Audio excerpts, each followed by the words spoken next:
These offensive linemen and tight ends are going to put up some crazy numbers at the NFL Combine. Ryan, let's jump in talking about the offensive linemen. There are some massive dudes that are going to be able to put on a bit of a show, and hopefully their numbers reflect that. For the tackles, Josh Conerly and Chase Lunt were two guys that we're really juiced up to see. Conerly, a former 5-star recruit that is extremely fluid and mobile, is going to be one of those dudes that just shines in the on-field drills. While Chase Lunt also fits that description and could have a really nice 40 time if he plays and moves, if he moves the way that he plays.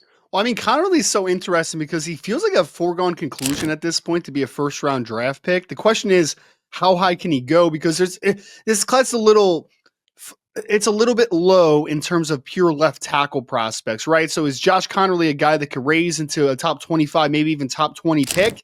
Certainly possible. And when we see the mobility and the explosiveness that this kid has at his size with the arm length that he has, I think he has a possibility to rise.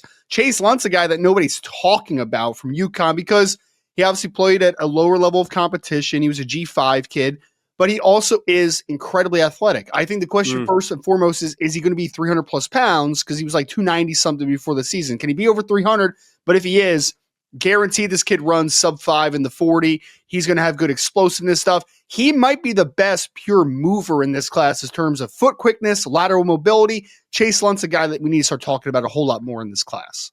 I am a very big Chase Lunt fan, so I think that he could really start to drive that conversation of him solidifying himself as a second-round pick. For the interior guys, I'm also a huge Tyler Booker fan. I don't know if he's going to put anything nutty up on the 40, but he is somebody who you're going to watch mirror and move in these on-field drills, and you're going to be saying to yourself, oh my God, this guy is so steady and fluid. Charles Grant, which we don't know if he's going to test because he's been a little bit banged up. We have sourcing that suggests that he is going to run a very good 40 time, and he's also really flexible and light on his feet, either a guard or a tackle at the next level that has some unreal movement skills. Yeah, apparently before the season, Grant ran in the 4.8s, and he was more in the 290-something pound range, but now he's over 300 verified, and he's got 35-plus inch arms. So if he is able to test at the combine, even if it's just a 40, and let's say he has a 300-pounder running sub 5 with 35-plus inch arms, he's going to be a guy that's going to start circulating a whole lot more in this draft class.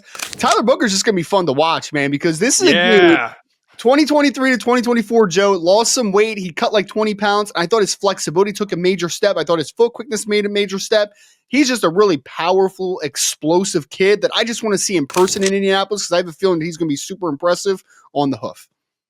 Yeah, I can't wait to see him blow up the sled or maybe completely knock over one of the other offensive linemen during these drills.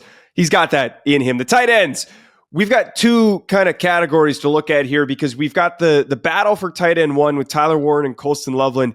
Who has the better testing numbers for their physical profiles? I think it's going to be Warren because he's a bigger body than Colston Loveland. But if Loveland has a crazy 40 time and he does test coming off of his injury, he could really drive that conversation. It's probably going to be a Charger, let's be honest. The other part about this, though, you've got the day 2 discussion of who's tight end 3 with Harold Fannin Jr. from Bowling Green and Elijah Arroyo, who I really like in this class coming from Miami. I think Arroyo is going to be the better tester of the two, but there is certainly going to be lots of comparisons. Yeah, started with Fannin and Arroyo. They're really interesting because they're so similar, right? Like that's the reason that we wanted to couple them together. Even though Arroyo's bigger than Fannin is, they are both movement-based players. You're going to motion them. You're going to line them up in the slot. They'll even have some reps of wide receiver at times. Which one of those guys is able to showcase that athleticism and maybe lower some people's problems with them being a little bit of a lower weight, specifically a Fannin? I mean, 238 pounds is going to have to test well to be able to really be okay with just kind of the weight profile. For the tight end 1 conversation, Joe, I think it's Tyler Warren as tight end 1. I'm not even sure if this is a super battle, but if Loveland's able to come in at 250 pounds and dazzle some folks from athleticism perspective, I do think those conversations can start again. So Warren, 260 pounds, expected to test it very well, especially in the 40, but I do expect Colston Loveland to be one of the better all-around testers if he's able to test coming out of the University of Michigan. Let us know in the comments. Who are you excited to see at the NFL Combine? Hit that like button and subscribe, and we will be back with more.